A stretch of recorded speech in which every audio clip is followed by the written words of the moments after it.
Tarbiyah Sunnah Channel. Lillah, nyunnah, merenah. Bismillahirrahmanirrahim. Assalamualaikum warahmatullahi wabarakatuh.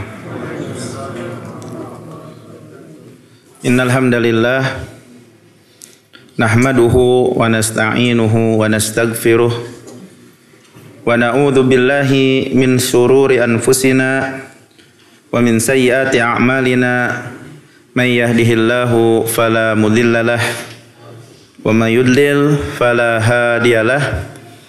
Asyhadu an la ilaha illallah wahdahu la syarikalah iqraran bihi wa tauhida wa asyhadu anna Muhammadan abduhu wa rasuluh.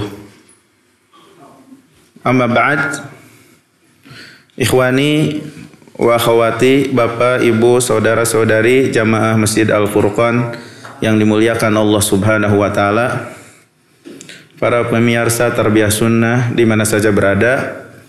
Alhamdulillah pada malam Selasa ini kita dengan izin Allah Subhanahu wa taala bisa dipertemukan kembali dalam kajian rutin membahas kitab Al-Kabair yang dikarang oleh Syekh Muhammad At-Tamimi rahimahullah.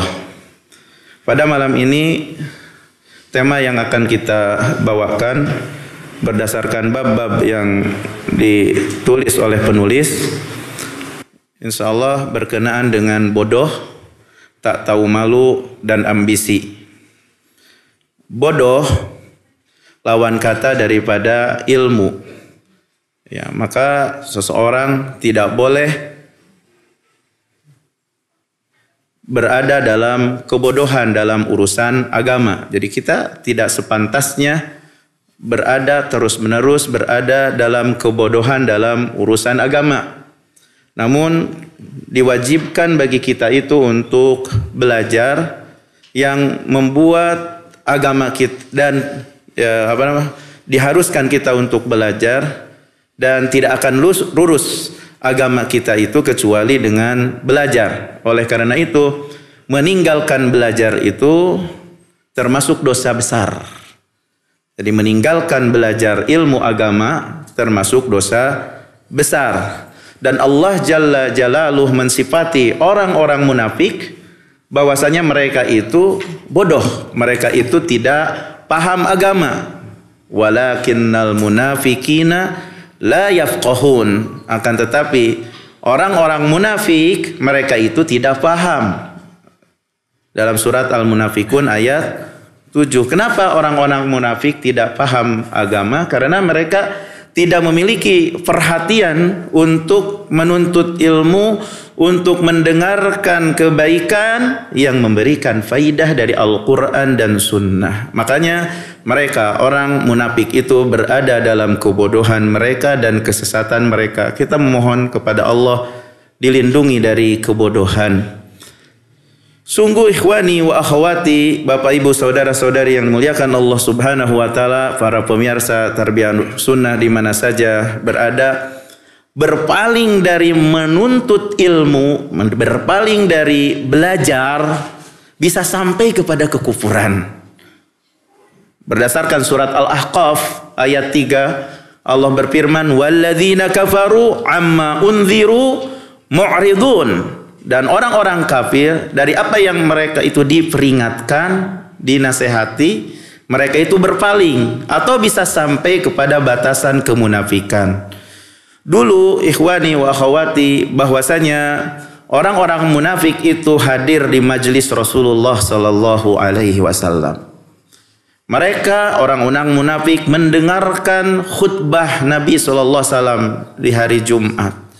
Namun tatkala mereka keluar dari sisi Nabi sallallahu alaihi wasallam, bagaimana kondisi mereka?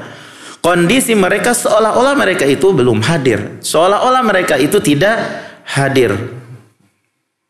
Oleh karena itu, menurut ungkapan mereka sendiri yang Allah Subhanahu wa taala firmankan, wa minhum, dan di antara mereka itu man yastami ilaik, ada yang memperhatikan kepadamu, yaitu kepada Nabi kita Muhammad sallallahu alaihi wasallam.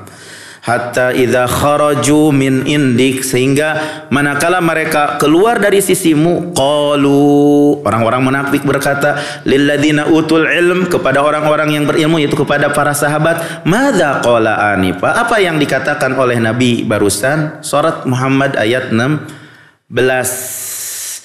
Berarti mereka itu tidak paham apa yang mereka dengar. Dan Rasulullah sallallahu alaihi wasallam menyerupakan kondisi manusia manakala mendengar ilmu dengan tanah yang kena hujan. Ya. Maka hujan mengenai seluruh tanah dan tanah itu berbeda-beda, betul? Bukankah begitu? Ada yang tanah itu ketika ada hujan bisa menampung air dan menumbuhkan rumput-rumputan sehingga manusia bisa mengembala kambing, manusia bisa meminum air. Berarti ini tanah yang subur, tanah yang paling baik. Ada bagian tanah yang hanya bisa sekedar menahan air dan tidak membuat tumbuh-tumbuhan, membuat rumput itu tumbuh, hanya bisa menampung air. Ini juga baik karena bisa membuat manusia bisa minum dari air yang tertampung tersebut. Ya. Nah, kalau kita lihat, kalau kita perhatikan, ilmu juga seperti itu berdasarkan hadis Nabi Shallallahu Alaihi Wasallam. Di antara mereka itu ada yang hafal, yang paham, yang hafal dan paham. Ya, ketika mendengarkan ilmu itu. Ada pula di antara manusia itu ada yang hafal tapi tidak paham. Pahamnya sedikit. Namun dia punya perhatian untuk menyampaikan kepada manusia. Tapi ada kelompok yang lain yang tidak ada kebaikan padanya. Dia tidak mau menerima petunjuk Allah. Dia tidak mau menerima apa yang dibawa oleh Rasulullah sallallahu alaihi wasallam. Jadi begitu perumpamaan yang diumpamakan oleh Rasulullah dalam sebuah hadis tentang manusia tatkala mendengar ilmu. Diibaratkan dengan tanah. Jadi kelompok yang pertama yaitu tanah yang bisa menampung air dan menumbuhkan rumput-rumputan, membuat rumput-rumputan itu tumbuh. Mereka itu adalah orang-orang yang faqih, orang fuqaha dan orang-orang ahlul hadis. Ya. Kelompok yang kedua yang hanya sekedar menampung air, tidak menumbuhkan rumput-rumputan. Mereka itu adalah ahlul hadis, para penghafal, namun tidak paham. Bukan fuqaha, bukan ahli fikih. Kelompok yang ketiga yang tandus. Ya, tanah yang tandus. Ya, kelompok yang ketiga adalah sama sekali tidak ada kebaikan pada mereka itu. Ya. Tidak ada kebaikan pada mereka, bukan ahli fikih dan bukan yang hafal. Ya. Ini pembagian manusia tatkala menerima ilmu. Penulis rahimahullah di dalam bab kebodohan ini, ketidaktahuan ini, membawakan sebuah ayat yang terdapat di dalam surat Al-A'raf, ya, ayat 179. Walaqad dzara'na, dan sungguh kami sediakan li jahannama katsiran, bagi neraka jahanam itu katsiran, kebanyakan, bukan sedikit tapi kebanyakan, minal jinni wal insi, dari jin dan manusia. Berarti kebanyakan manusia itu dari kalangan jin dan manusia itu penghuni neraka. Jadi kebanyakan manusia itu penghuni neraka. Maka kita tidak boleh tertipu dengan banyaknya manusia. Janganlah kita tertipu dengan banyaknya manusia. Walaqad dzara'na li jahannama katsiran minal jinni wal insi. Kebanyakan masuk neraka dengan sebab amalan mereka, bukan masuknya mereka ke neraka itu dengan sebab amalan-amalan mereka yang buruk. Ya. Ya. Jadi Lahum qulubun la yafqahuna biha. Lahum qulubun la yafqahuna biha. Ini syahidnya dari ayat ini. Mereka memiliki hati, tapi mereka la yafqahuna biha, tidak memahami apa yang mereka dengar. Mereka tidak memanfaatkan sesuatu dari anggota tubuh ini, yaitu hati, yang Allah jadikan sebagai sebab mendapatkan hidayah. Jadi mereka tidak paham. Kenapa? Karena mereka meninggalkan belajar ilmu agama. Kenapa? Karena mereka berpaling dari Al-Quran dan As-Sunnah. Makanya terhalangi dari mereka itu memahami agama. Ya. Lahum qulubun la yafqahuna biha walahum a'yunun la yubsiruna biha walahum adzanun la yasma'una biha. Jadi mereka tidak menggunakan hati mereka, tidak menggunakan telinga mereka, tidak menggunakan mata mereka pada suatu perkara yang memberikan manfaat kepada mereka. Ini kebanyakan manusia. Yang sedikit sekali orang yang hati mereka itu paham. Sedikit sekali yang matanya dipakai untuk yang bermanfaat, telinganya dipakai untuk yang baik-baik. Sedikit di antara manusia. Oleh karena itu ya ikhwani,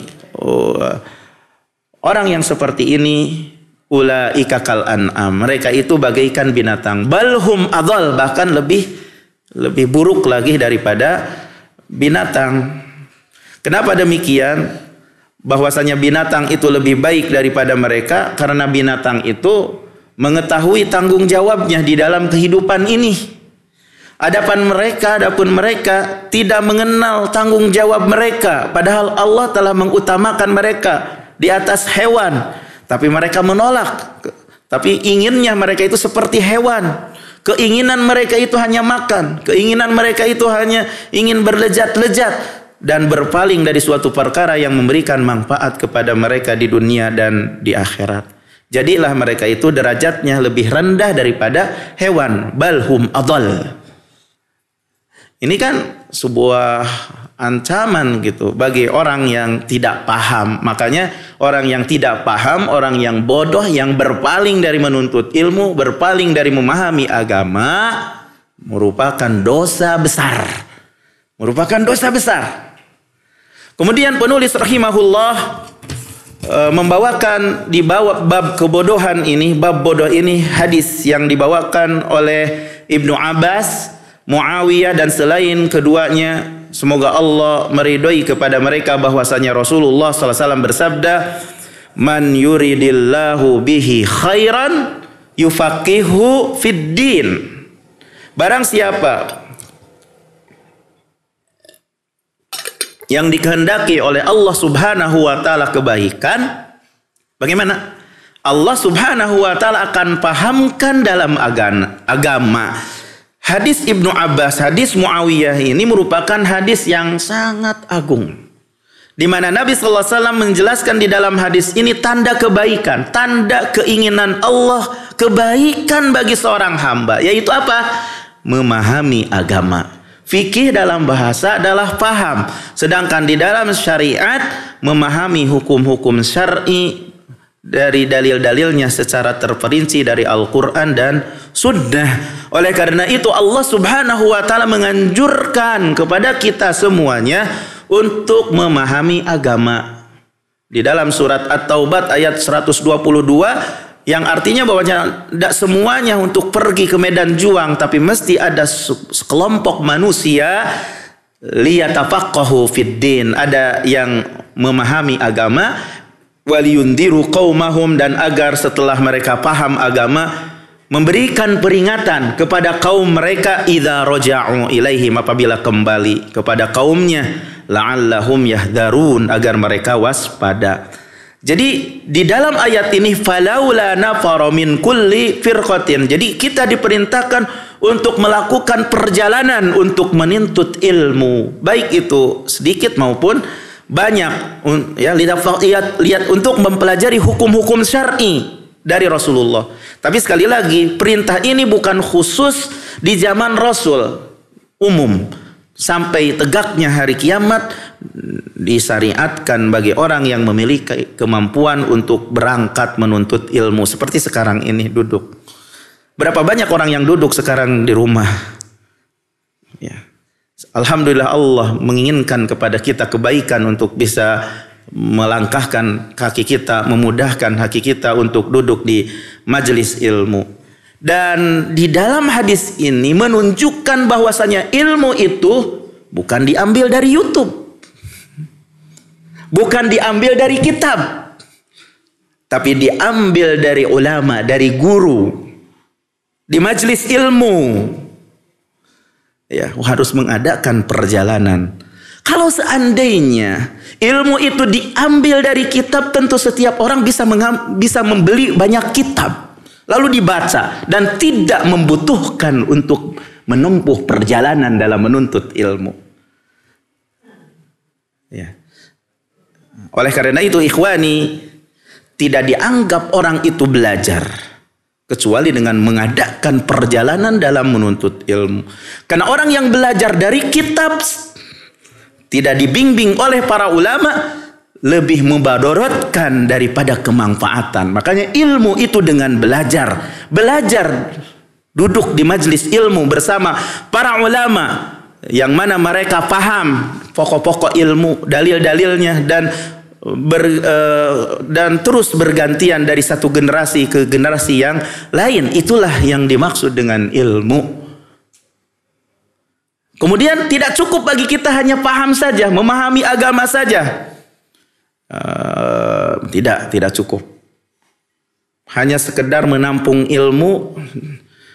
Tapi wajib bagi kita liyundziru qaumahum idza raja'u ilaihim la'allahum yahdharun. Mengajarkan kepada orang lain, menyampaikan kepada orang lain. Karena ilmu itu adalah amanah. Kepada siapa? Yang paling pertama kaumnya dulu. Kaumnya dulu. Dalil yang menunjukkan bahwasanya orang yang memiliki ilmu itu mesti mengajar kepada keluarganya dulu. Kemudian kerabatnya, kemudian negaranya sendiri. Bukan tetap aja kalau belajar di Saudi, tetap aja tinggal di Saudi, menikmati keadaan di Saudi. Akhirnya bukan ya seperti itu. Jadi yang paling utama, jadi menyampaikan ilmu itu kepada yang paling dekat. Berdasarkan firman Allah Subhanahu wa taala, wa anzir ashiratakal aqrabin. Beri peringatkanlah keluargamu yang paling dekat. Ya.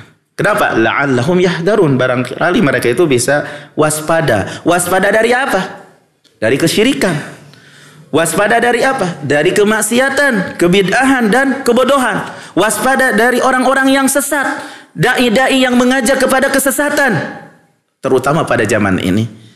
Mereka sangat membutuhkan kepada orang yang membimbing mereka ke jalan yang benar dan manhaj yang selamat. Ya. Jadi sekali lagi, ikhwani, dalam ayat ini memberikan petunjuk kepada kita bahwa kita tidak boleh untuk mengajar, tidak boleh untuk mengajak kepada Allah tanpa paham agama. Gak paham agama sudah berdakwah kemana-mana. Allah tabaraka wa ta'ala berfirman, Qul hadhihi sabili ad'u apa? Ilallah apa? Ala basiratin ana wa manittaba'ani. Katakanlah oleh Muhammad, ini adalah jalanku. Aku berdakwah kepada Allah ala basirah, di atas ilmu. Anak saya, jadi mengikuti manhaj Rasul, manhaj salaf. Ya, ana wa manittaba'ani. Dalam berdakwah mesti mengikuti manhaj salaf. Ana dan orang yang mengikutiku. Yusuf ayat 108. Kemudian ikhwani wa akhwati, Bapak Ibu saudara-saudari yang dimuliakan Allah Subhanahu wa taala, para warwiyarsa tarbiyah sunnah di mana saja berada, di dalam hadis yang diriwayatkan oleh Ibnu Abbas dan Muawiyah ini, mafhum mukhalafahnya, barang siapa yang tidak dikehendaki oleh Allah kebaikan, apa? Tidak dipahamkan dalam agama. Ya. tidak mendapatkan ilmu syar'i. Jadi orang yang tidak dikehendaki oleh Allah Subhanahu wa taala kebaikan tidak paham dalam agama. Tapi perlu ikhwah ketahui pada zaman sekarang ini ada yang mengatakan yang dimaksud dengan fikih di sini adalah fiqhul waqi. Bukan itu yang dimaksud. Ya, kalau fiqhul waqi itu adalah mengenal perkara yang berkenaan dengan politik. Betul? Bukan itu yang dimaksud, tapi paham agama. Kami katakan kepada mereka yang mengatakan yang dimaksud adalah fikih waqi, tidak akan Anda ketahui pemahaman waqi yang berurusan dengan politik kecuali setelah memahami agama. Tanpa memahami agama tidak akan mengetahui urusan-urusan politik secara syar'i. Kemudian ikhwani wa akhwati, Bapak Ibu, saudara-saudari yang dimuliakan Allah Jalla Jalaluh. Kemudian penulis di dalam bab kebodohan, dalam bab bodoh ini membawakan hadis yang panjang, hadis Barra bin Azib. Hadis Barra bin Azib. Ya. Hadis Barra bin Azib ini hadis yang panjang, ya.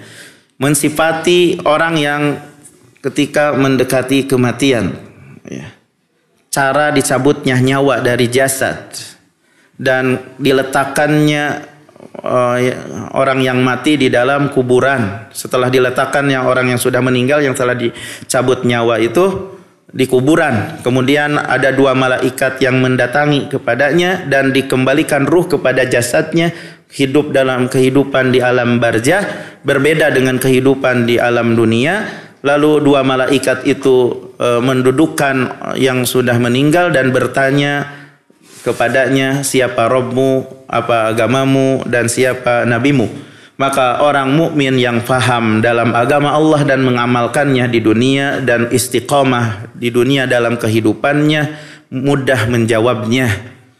Rabbku adalah Allah, nabiku adalah Muhammad, agamaku adalah Islam. Lalu dipanggil dengan seorang penyeru tentang kebenaran hambaku, lalu mereka itu dihamparkan untuknya hamparan dari surga dan dibukakan baginya pintu ke surga, lalu diluaskan baginya kuburannya sepanjang mata memandang, ya, dan datang kepadanya harumnya surga, ya, tercium. Itu mendapatkan kenikmatan di antara kenikmatan ya ada di dalam kuburan, dan kuburannya bercahaya, dijadikan kuburan itu taman di antara taman-taman surga. Mudah-mudahan kita termasuk orang yang mendapatkan kenikmatan di alam kubur. Adapun yang ragu-ragu, wal murtab, adapun yang ragu-ragu, huwallazi yaqul, dialah orang yang mengatakan idza sa'alahul malakan, apabila dua malaikat bertanya kepadanya, la adri, saya tidak tahu. Sami'tun nasa yaquluna syai'an fakultu, aku mendengar manusia mereka mengatakan sesuatu maka aku mengatakannya, berarti taklid. Jadi orang yang ragu dalam agamanya, yang iman tidak masuk dalam hatinya, jadi hanya ikut-ikutan hidup bersama manusia gitu. Komitmennya itu hanya dari sisi zahir agar untuk mendapatkan kemaslahatan hidup bersama manusia. Ini adalah kondisi siapa ini? Kondisi orang-orang munafik. Mereka orang-orang munafik itu adalah masuk Islam dari sisi zahir dan batinnya mereka kafir. Maka tatkala datang dua malaikat kepada salah seorang di antara mereka di kalangan orang-orang munafik bertanya kepadanya, siapa Rabbu?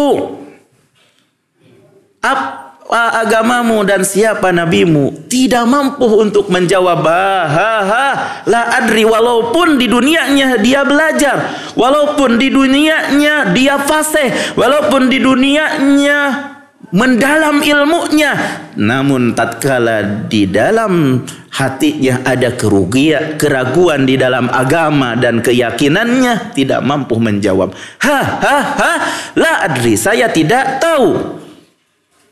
Karena mereka hanya taklid, hanya hidup dalam rangka kemaslahatan bersama manusia.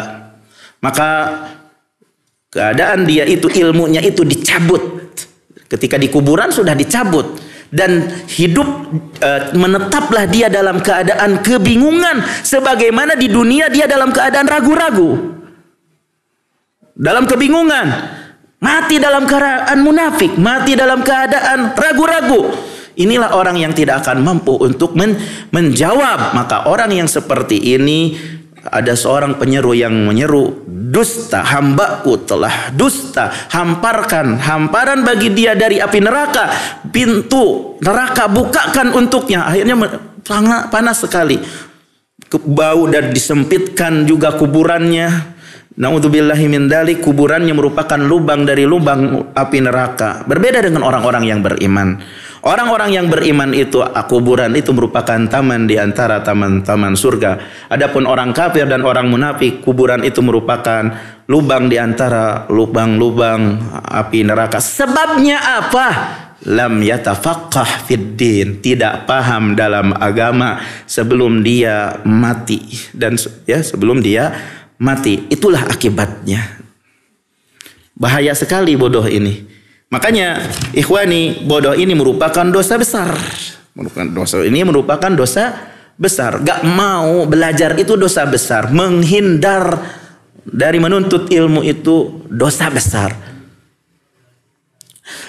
Pun orang yang beriman, di kuburannya dia bisa melihat tempat duduknya di surga, kedudukannya di surga, sehingga dia berangan-angan kalau orang yang beriman itu untuk cepat hari kiamat biar bisa menempati surga.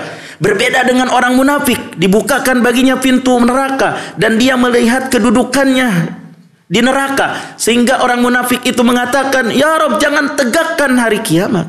Karena dia mengetahui apa yang setelah di alam kuburan itu lebih dahsyat lagi, sehingga berkeinginan untuk tidak tegaknya hari kiamat, karena tahu tempat kembalinya adalah api neraka. Maka di dalam hadis ini, hadis Bara bin Azib ini mewanti-wanti agar kita waspada dari kebodohan, waspada dari ragu-ragu dalam agama. Di dalam hadis ini juga menganjurkan kita mempelajari prinsip-prinsip Islam dan yang berhubungan dengannya. Karena yang tidak mengetahui perkara agama di atas basirah, di atas ilmu, bukan orang yang paham. Kemudian di dalam hadis ini juga menganjurkan untuk mengamalkan ilmu. Mengamalkan ilmu, bukan hanya sekadar wawasan saja, tapi diamalkan ilmu. Kita mentaati Allah Subhanahu wa taala dengan ilmu yang kita pelajari, ya, ilmu yang kita pelajari. Oleh karena itu ikhwani wa akhwati, para pemirsa Tarbiyah Sunnah di mana saja berada, bahwasanya yang memahami agama itu, ya, sangat dibutuhkan oleh umat. Lebih daripada kebutuhan kita kepada ahli ibadah. Lebih kebutuhan kita kepada orang yang berjihad. Lebih kebutuhan kita kepada orang yang selalu amar ma'ruf dan nahi mungkar. Karena mereka kalau seandainya berjihad tanpa ilmu, bisa ditolak amalnya. Begitu pula bisa jadi melaksanakan sholat, tapi banyak hal dikarenakan kurangnya ilmu, banyak pembatal-pembatalnya dalam sholat sehingga tidak diterima sholatnya. Oleh karena itu para ulama menganjurkan dan memotivasi agar kita itu semangat dalam menuntut ilmu, semangat untuk belajar ilmu syar'i. Ya. Oleh karena itu Imam Bukhari di dalam subjudulnya di dalam Sahih Bukhari, bab al-ilmu qabla al-qaul wal amal. Bab ilmu dulu sebelum berkata dan sebelum beramal. Ya. Dan kalau kita lihat ayat-ayat dan hadis Rasulullah, keutamaan ilmu di atas ahli ibadah, seperti keutamaan bulan purnama di atas semua bintang. Dalam hadis yang lain bahwasanya keutamaan orang yang berilmu di atas ahli ibadah itu seperti keutamaanku dengan orang yang paling rendah di antara kalian. Ya, dan banyak-banyak lagi ayat dan hadis Rasulullah sallallahu alaihi wasallam yang menjelaskan tentang keutamaan ilmu. Ya. Kemudian ikhwani wa akhwati, para pemirsa Tarbiyah Sunnah di mana saja berada, Di antara dosa besar yang membinasakan yang berikutnya adalah tak tahu malu. Tak tahu malu, ya. Yang karena al-qihah artinya kurang malunya, sehingga dengan sebab tak tahu malu itu berani untuk melakukan perbuatan-perbuatan yang jelek, perbuatan-perbuatan maksiat, perbuatan dosa, ya. Dan di dalam bab ini, tak tahu malu ini, penulis rahimahullah membawakan firman Allah Subhanahu wa taala yang terdapat di dalam surat An-Nisa ayat 108, yastakhifuna minan nas wala yastakhfuna minan nas, mereka bersembunyi dari manusia, wala yastakhfuna minallah, dan mereka tidak bersembunyi dari Allah, wa huwa ma'ahum, padahal Allah bersama mereka. Yastakhfuna minan nas, mereka bersembunyi dari manusia. Jadi ayat ini diturunkan tentang keadaan orang-orang munafik. Ya, di dalam surat An-Nisa ayat 108. Jadi ayat ini diturunkan tentang keadaan orang munafik. Jadi orang-orang munafik itu bersembunyi dari manusia, bersembunyi, menyembunyikan keburukan-keburukan mereka dari manusia, berupaya untuk menutupi keburukan-keburukan dari manusia agar manusia tidak mengetahui mereka itu buruk. Mereka menjauhi agar tidak diketahui keburukannya itu dalam rangka untuk menipu manusia. Namun di balik itu semuanya mereka tidak tahu malu kepada Allah. Mereka tidak malu dari Allah, tidak bersembunyi dari Allah. Mereka bersegera untuk berbuat maksiat. Jadi orang munafik itu manakala di hadapan manusia menampakkan kebaikan, menampakkan ibadah, menampakkan komitmen dengan agama, namun tatkala mereka sendirian mereka terjerumus dan melakukan perbuatan dosa. Kenapa? Karena mereka orang munafik itu yang terpenting penilaian manusia, bukan penilaian Allah Jalla Jalaluh. Inilah sifat orang-orang munafik. Sebagaimana Allah Jalla Jalaluh mensifati mereka orang-orang munafik, wa idza laqul ladzina amanu, dan tatkala mereka bertemu dengan orang-orang yang beriman, ya, qalu amanna, mereka berkata kami beriman. Ya, surat Al-Baqarah ayat 14.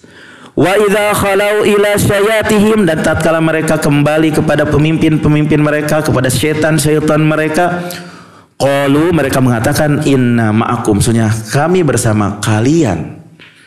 Innama nahnu mustahjiun, kami hanya sekedar mengolok-olok. Itulah perbuatan mereka karena tidak ada keinginan, tidak ada kecintaan kepada agama. Kondisi orang munafik itu dari sisi dohir memeluk agama Islam agar bisa hidup bersama manusia, agar mendapatkan kemaslahatan dunia. Jadi mereka berupaya baik di hadapan manusia, tapi mereka lancang berbuat maksiat di hadapan Allah. Padahal Allah mengetahui kondisi mereka. Tidak ada satupun yang bisa dirahasiakan. Semua yang tersembunyi, semua yang ditampakkan ada dalam pengetahuan Allah. Ya, di mana saja mereka berada, walaupun mereka berusaha untuk menutupi, walaupun mereka berusaha untuk menipu, ya, karena Allah mengetahui yang gaib, tapi manusia itu tidak tahu, karena yang manusia tahu itu dohirnya. Namun Allah tidak akan mampu untuk ditipu. Oleh karena itu Allah tabaraka wa ta'ala berfirman, innal munafikina yukhadi'unallah. Sejak orang-orang munafik itu mereka menipu Allah, wa huwa khadi'uhum, dia Allah lah yang menipu mereka. Jadi Allah Subhanahu wa taala membiarkan mereka orang munafik dan tidak menyegerakan dalam menyiksa mereka. Ini adalah tipuan Allah, dan tipuan Allah ini terpuji karena sesuai dengan tempatnya. Ini merupakan keadilan Allah sebagai balasan kepada perbuatan orang munafik yang buruk. Adapun tipuan manusia itu tercela karena tidak pada tempatnya, bukan di atas kebenaran. Kalau Allah terpuji karena dalam rangka membalas. Kemudian ikhwani wa akhwati, Bapak Ibu saudara-saudari yang dimuliakan Allah Jalla Jalaluh, penulis rahimahullah di dalam bab rasa malu ini, tidak tahu malu ini, gimana judulnya? Tidak tahu malu, tak tahu malu ya. Dalam judul tak tahu malu kan? Bodoh dan tak tahu malu. Dan di dalam bab tak tahu malu ini, Syekh Muhammad At-Tamimi rahimahullah membawakan sebuah hadis yang terdapat di dalam Sahih Bukhari dari Abi Mas'ud Uqbah bin Amir, semoga Allah meridai padanya. Dia berkata, qala Rasulullah sallallahu alaihi wasallam, Rasulullah sallallahu alaihi wasallam bersabda, inna mimma adrakan nas min kalamin nubuwatil ula idza lam tastahi fasna ma syi'ta. Inna mimma adrakan nas, sesungguhnya di antara yang diketahui oleh manusia yang masih menetap, yang ada di kalangan manusia, min kalamin nubuwah, pesan-pesan para nabi yang belum dihapus syariat mereka. Apa itu? Idza lam tastahi, jika tak tahu malu, fasna ma syi'ta, lakukanlah apa yang kau perbuat, apa yang kau inginkan. Hadis ini menunjukkan bahwasannya yang tak tahu malu itu tidak peduli dengan dosa. Yang tidak tahu malu kepada manusia, tidak tahu malu kepada Allah, akan melakukan apa yang dia kehendaki dari berbagai macam keburukan. Kalau udah tak tahu malu, udah jenggotan, tak tahu malu kepada ibunya, hanya menyusahkan ibunya, tak tahu malu, hanya tidur aja, gak melaksanakan pekerjaan, kewajiban-kewajiban yang harusnya dikerjakan, itu tak tahu malu. Itu orang yang tak tahu malu. Kalau sudah tak tahu malu kepada ibunya, bagaimana kepada yang lain? Dia akan melakukan segala apa yang dia inginkan dari sifat-sifat yang buruk. Ya, makanya ikhwani wa akhwati, bahwasanya tak tahu malu itu budi pekerti yang sangat buruk sekali. Ya, karena dengan sebab tidak ada malu, tidak menghalangi dirinya untuk berbuat maksiat. Orang yang tak tahu malu akan melakukan apa yang dia perbuat dari berbagai macam keburukan. Gitu, dari berbagai macam keburukan. Makanya disungkun oleh Rasulullah di dalam hadis ini, idza lam tastahi fasna ma syi'ta, apabila engkau tidak tahu malu, fasna ma syi'ta, kerjakan apa yang kau kehendaki. Ini sebuah ancaman yang dahsyat dari Allah Jalla Jalaluh. Silakan Anda lakukan, tapi awas akibatnya dari kelakuan yang Anda lakukan. Begitu pula bahwasanya fasna ma syi'ta ini sebagai celaan kepada orang yang tak tahu malu. Oleh karena itu dalam hadis yang sahih, Rasulullah sallallahu alaihi wasallam bersabda, al-imanu, bahwasanya iman itu lebih daripada 60 cabang. Yang paling tinggi adalah ucapan la ilaha illallah. Yang paling rendah menyingkirkan gangguan di jalan. Dan malu merupakan cabang dari iman, karena malu yang menghalangi seseorang dari melakukan sesuatu yang tidak layak. Ya, rasa malu adalah sesuatu yang bisa menghalangi seseorang dari melakukan sesuatu yang tidak layak. Makanya cabang dari keimanan, rasa malu itu terpuji. Rasa malu itu terpuji. Jadi orang yang punya rasa malu, dia akan berhias dirinya dengan suatu perkara yang baik. Orang yang malu itu, apalagi penuntut ilmu, terkhusus bagi kita yang suka ngaji, mesti berbeda dengan orang yang ngaji dengan yang tidak ngaji. Ya, akan berupaya untuk melakukan berhias diri dengan budi pekerti yang luhur. Dari mulai wajahnya yang berseri-seri, mengucapkan salam, segera untuk melaksanakan sholat berjamaah, jangan tidur aja terus. Itu tumbuh semuanya itu dari rasa malu. Gak akan kasar kepada istrinya, gak akan kasar kepada anaknya, gak. Itulah orang yang memiliki rasa malu. Jadi rasa malu itu merupakan akhlak yang terpuji. Makanya di dalam sebuah hadis, tatkala ada seseorang yang menasehati kepada saudaranya tentang rasa malu, maka Nabi SAW mengatakan, biarkan dia untuk ada rasa malu. Fa innal haya la ya'ti illa bi khair. Karena rasa malu itu tidak akan datang kecuali membawa kebaikan. Karena dengan malu itu akan menghalangi seseorang dari melakukan sesuatu yang tidak layak untuk diperbuat. Jangan sampai bayi masih gede, masih diurus oleh ibu, tidak layak dan tidak sepantasnya. Karena itu tidak ada rasa malu. Tidak ada rasa malu melakukan sesuatu perbuatan yang tidak layak untuk diperbuat oleh orang dewasa. Itu salah satu contohnya. Jadi akhlak malu itu akan menahan seseorang itu dari perbuatan-perbuatan yang jelek, sifat-sifat yang jelek, sifat-sifat yang buruk, dan akan menghalangi seseorang itu. Sifat-sifat yang buruk itu apa? Malas. Masa udah besar masih dibangunkan oleh ibunya, oleh bapaknya? Sudah dewasa, sudah mempertanggungjawabkan dirinya, akan ditanya oleh Allah. Dia akan ditanya oleh Allah. Orang yang punya rasa malu akan bergerak dan tidak akan melakukan perbuatan yang buruk, sifat-sifat yang buruk, dosa, kemaksiatan. Tapi tatkala hilang rasa malu, tak tahu malu, tidak akan peduli untuk melakukan apa saja yang dia inginkan. Dan ini bisa kita lihat kenyataan bagi orang-orang yang kurang malunya, tidak peduli ya dengan sesuatu yang dia lakukan dari kemaksiatan, keburukan, kekejian, kata-katanya kotor, pedas, sebagaimana. Atau juga orang yang tidak ada rasa malu, misalnya orang yang baru hijrah misalnya dari kalangan artis atau aktor, berbicara tentang hukum syar'i, kemudian menghina ulama, menghina ustadz, menghina manhaj yang benar. Ini tidak ada rasa malu. Itu tidak ada rasa malu sama sekali.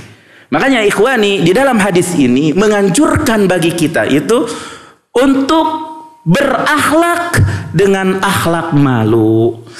Macam ini merupakan macam yang terpuji. Kemudian ambisi, dosa yang berikutnya, dosa yang membinasakan itu adalah ambisi. Ambisi kepada harta, ambisi kepada jabatan.